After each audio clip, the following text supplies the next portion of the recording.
Although the UK is the 7th richest country in the world, many people struggle to afford food. Over 2 million people in the UK are estimated to be malnourished, and 3 million are at risk of becoming so.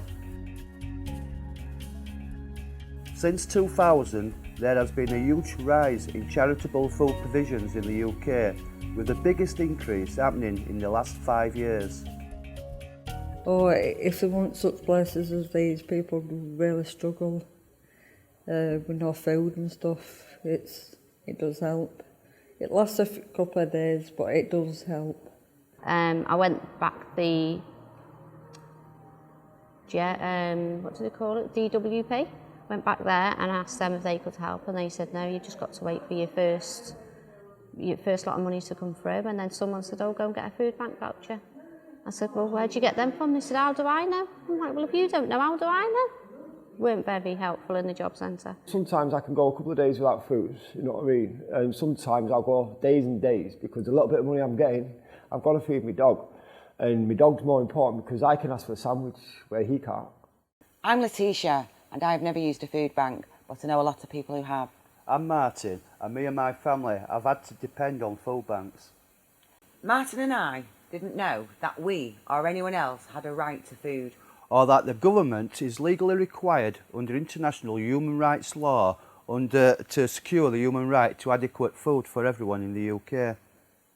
We're asking, is the state taking responsibility for our right to food? How is it respecting, protecting and fulfilling that right? Or is acting against its obligations with the introduction of welfare conditionality and sanctions?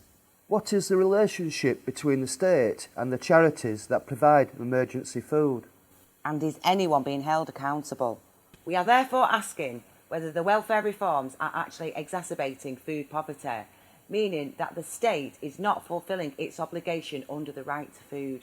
One of the largest providers of emergency food relief through food banks is the Trussell Trust.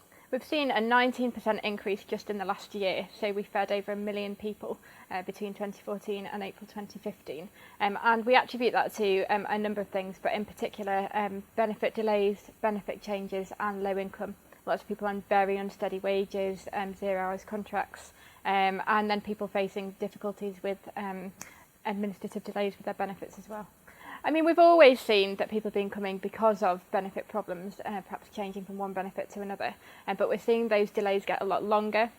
We're seeing people who are in work in a lot more uncertain payment. So people's crises are lasting longer than they ever used to. That's one of the things that we're seeing. So we give out 3 days worth of food at any one time, but we are finding that some people require more than one food parcel to get them through. Welfare reforms such as sanctions and benefit caps and low wages leave many people with little or no money for food.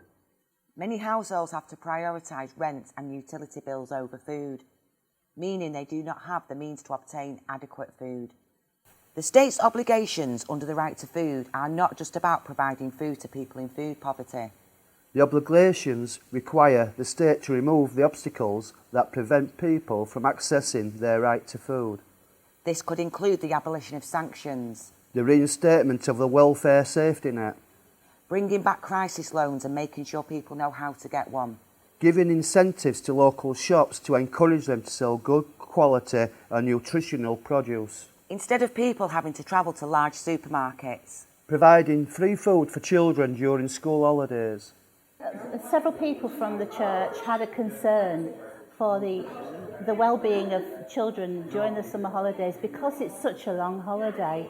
And we just wanted to make sure that we were doing something to help support them through a time that had the potential to be difficult for some of the families of young children particularly who've been receiving a free school meal at school. Make the government accountable for its obligations under the right to food. If people knew they had the right to food, what difference could it make? Imagine if Letitia and I told 2 people each. And they told 2 people each. And then they told 2 people each. And they told 2 people each. And they told 2 people each. And they told 2 people each. And then they told 2 people each. And they told 2 people each. And they told 2